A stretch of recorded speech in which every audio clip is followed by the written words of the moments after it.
अपरा एकादशी व्रत कथा। राधे राधे, जय श्री कृष्णा। दोस्तों, आपका दिन मंगलमय हो।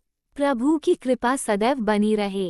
पुण्य फल और मनोकामना पूर्ति के लिए वीडियो को पूरा देखें। वीडियो अच्छी लगे तो वीडियो को लाइक करें, चैनल को सब्सक्राइब करें। हिंदू पंचांग के अनुसार ज्येष्ठ मास के कृष्ण पक्ष की एकादशी को अपरा एकादशी के नाम से जाना जाता है। इस दिन भगवान विष्णु के साथ साथ मां लक्ष्मी की विधिवत पूजा करने से यश, कीर्ति, मान सम्मान, धन संपदा की प्राप्ति होती है। इसके साथ ही आपके द्वारा अनजाने में किए गए पापों से मुक्ति मिल जाती है। इसे अचला एकादशी के नाम से भी जानते हैं। इस एकादशी की महत्ता के बारे में स्वयं श्री कृष्ण ने धर्मराज युधिष्ठिर को बताया था। इस दिन विधिवत पूजा करने के साथ साथ अंत में इस व्रत कथा का पाठ अवश्य करना चाहिए। इससे आपकी पूजा पूर्ण मानी जाती है। आइए जानते हैं अपरा एकादशी की संपूर्ण व्रत कथा के बारे में। अपरा एकादशी व्रत कथा। पद्म पुराण के अनुसार ज्येष्ठ मास के कृष्ण पक्ष को पड़ने वाली अपरा एकादशी के महत्व के बारे में स्वयं श्री कृष्ण ने बताया था। आइए जानते हैं महत्व के साथ साथ संपूर्ण व्रत कथा। युधिष्ठिर ने श्री कृष्ण से पूछा, हे जनार्दन, ज्येष्ठ के कृष्ण पक्ष में किस नाम की एकादशी होती है? मैं उसका माहात्म्य सुनना चाहता हूँ। कृपया इसके बारे में आप मुझे बताएं। भगवान श्री कृष्ण बोले, हे राजन, तुमने संपूर्ण लोगों के हित के लिए बहुत उत्तम बात पूछी है। ज्येष्ठ मास के कृष्ण पक्ष में पड़ने वाली इस एकादशी का नाम अपरा है। ये बहुत पुण्य देने वाली और बड़े बड़े पातकों का नाश करने वाली मानी जाती है। ब्रह्मा हत्या करने वाला, गोत्र की हत्या करने वाला, गर्भस्थ बालक को मारने वाला, पर स्त्री लंपट पुरुष भी अपरा एकादशी के सेवन से निश्चय ही पाप रहित हो जाता है।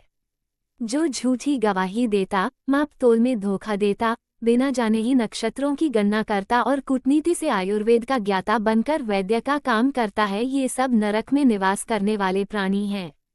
परंतु अपरा एकादशी व्रत रखने से ये भी पाप रहित हो जाते हैं। अगर कोई क्षत्रिय क्षात्र धर्म का परित्याग करके युद्ध से भागता है तो वह क्षत्रियोचित धर्म से भ्रष्ट होने के कारण घोर नरक का भागी होता है। इसके अलावा जो शिष्य विद्या प्राप्त करके स्वयं ही गुरु की निंदा करता है, वह भी महापातकों से युक्त होकर भयंकर नरक में गिरता है। लेकिन अपरा एकादशी का व्रत रखने से वह सद्गति को प्राप्त करता है। माघ में जब सूर्य मकर राशि पर स्थित हो और उस समय प्रयाग में स्नान करने वाले मनुष्यों को जो पुण्य होता है, काशी में शिवरात्रि का व्रत करने से जो पुण्य प्राप्त होता है, गया में पिंडदान करके पितरों को तृप्ति प्रदान करने से पुण्य मिलता है, बृहस्पति के सिंह राशि पर स्थित होने पर गोदावरी में स्नान करने वाला व्यक्ति को जो फल मिलता है, बद्रिकाश्रम की यात्रा के समय भगवान केदार के दर्शन से तथा बद्री तीर्थ के सेवन से जो पुण्य फल उपलब्ध होता है, इसके साथ ही सूर्य ग्रहण के समय कुरुक्षेत्र में दक्षिणा सहित यज्ञ करके हाथी, घोड़ा और सुवर्ण दान करने से जो फल मिलता है, इतना ही सब मात्र अपरा एकादशी का व्रत रखने और विधि विधान से पूजा करने से फल मिल जाता है। इस दिन व्रत रखने के साथ भगवान वामन की पूजा करने से मनुष्य सब पापों से मुक्ति मिल जाती है। इसके साथ ही श्री विष्णु लोक की प्राप्ति के साथ इस व्रत कथा का पाठ करने या फिर सुनने से सहस्र गोदान का फल मिलता है। युधिष्ठिर ने कहा, जनार्दन, अपरा का सारा माहात्म्य मैंने सुन लिया, अब कथा भी सुना दीजिए। श्री कृष्ण कहते हैं, हे राजन, प्राचीन काल में महीध्वज नामक एक धर्मात्मा राजा था, लेकिन उसका छोटा भाई वज्रध्वज बड़ा ही क्रूर, अधर्मी तथा अन्यायी था।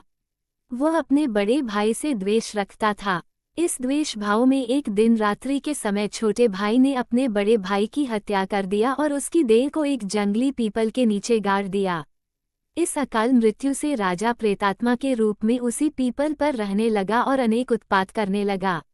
एक दिन अचानक धौम्य नामक ऋषि उधर से गुजरे। उन्होंने प्रेत को देखा और तपोबल से उसके अतीत को जान लिया। अपने तपोबल से प्रेत उत्पात का कारण समझा।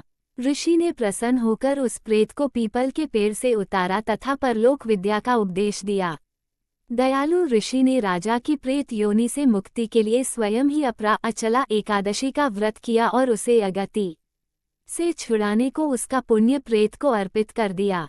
इस पुण्य के प्रभाव से राजा की प्रेत योनि से मुक्ति हो गई। वो ऋषि को धन्यवाद देता हुआ दिव्य देह धारण कर पुष्पक विमान में बैठकर स्वर्ग को चला गया। हे राजन, यह अपरा एकादशी की कथा मैंने लोकहित के लिए कही है। इसे पढ़ने अथवा सुनने से मनुष्य सब पापों से छूट जाता है। अपरा एकादशी का व्रत क्यों रखते हैं? अपरा एकादशी का व्रत ज्येष्ठ महीने के शुक्ल पक्ष की 11वीं तिथि को रखा जाता है। इस दिन भगवान विष्णु की पूजा की जाती है। इस व्रत को करने से व्यक्ति के सारे पाप धुल जाते हैं। भगवान कृष्ण ने युधिष्ठिर को इस व्रत का महत्व बताया था।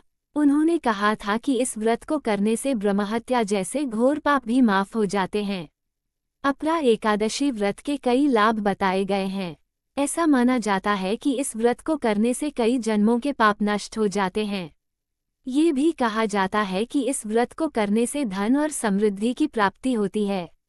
अपरा एकादशी 2025 ज्येष्ठ माह के कृष्ण पक्ष की एकादशी तिथि आरंभ 23 मई 2025 को प्रातः काल 01:12 से। ज्येष्ठ माह के कृष्ण पक्ष की एकादशी तिथि समाप्त 23 मई को रात 10:29 पर होगा। अपरा एकादशी 2025 पारण का समय। अपरा एकादशी का पारण 24 मई को सुबह 05:26 से सुबह 08:11 तक कर सकते हैं। अपरा एकादशी व्रत के नियम। व्रत रखने वाले को दशमी के दिन सूर्यास्त के बाद भोजन नहीं करना चाहिए। एकादशी के दिन सुबह जल्दी उठकर स्नान करना चाहिए। इसके बाद भगवान विष्णु की पूजा करनी चाहिए। पूरे दिन निराहार रहना चाहिए। शाम को भगवान विष्णु की आरती करनी चाहिए और फलाहार करना चाहिए। अगले दिन द्वादशी को व्रत खोलना चाहिए और ब्राह्मणों को भोजन कराना चाहिए। अपरा एकादशी की पूजा विधि। एकादशी के दिन सुबह ब्रह्म मुहूर्त में उठना चाहिए। स्नान करने के बाद उगते हुए सूर्य को जल अर्पित करें। सबसे पहले घर के मंदिर में गणेश जी की पूजा करें। इसके बाद भगवान विष्णु और लक्ष्मी जी की पूजा शुरू करें। भगवान विष्णु और लक्ष्मी जी का दक्षिणावर्ती शंख से अभिषेक करें। उन्हें पीले वस्त्र और फूलों से सजाएं। पूजा सामग्री अर्पित करें। माखन, मिश्री और मिठाई का भोग तुलसी के साथ लगाएं। धूप दीप जलाएं और आरती करें। ॐ नमो भगवते वासुदेवाय मंत्र का जप करें। भगवान के सामने एकादशी व्रत करने का संकल्प लें। पूजा के बाद प्रसाद बांटें। एकादशी व्रत में पूरे दिन कुछ नहीं खाना होता, लेकिन जो लोग भूखे नहीं रह सकते वे फल खा सकते हैं। दूध और फलों का रस भी पी सकते हैं। सुबह और शाम भगवान की पूजा करें। मंत्रों का जप करें और व्रत की कथा पढ़ें। अगले दिन यानी द्वादशी की सुबह भगवान की पूजा करें। जरूरतमंद लोगों को भोजन कराएं। इसके बाद खुद भोजन करें। इस तरह एकादशी व्रत की पूजा पूरी होती है। दोस्तों, ये थी आज की कथा। आपको हमारी वीडियो अच्छी लगी हो तो वीडियो को लाइक करें, चैनल को सब्सक्राइब करें। कमेंट में जय श्री राधे कृष्णा लिखना ना भूले। राधे राधे दोस्तों।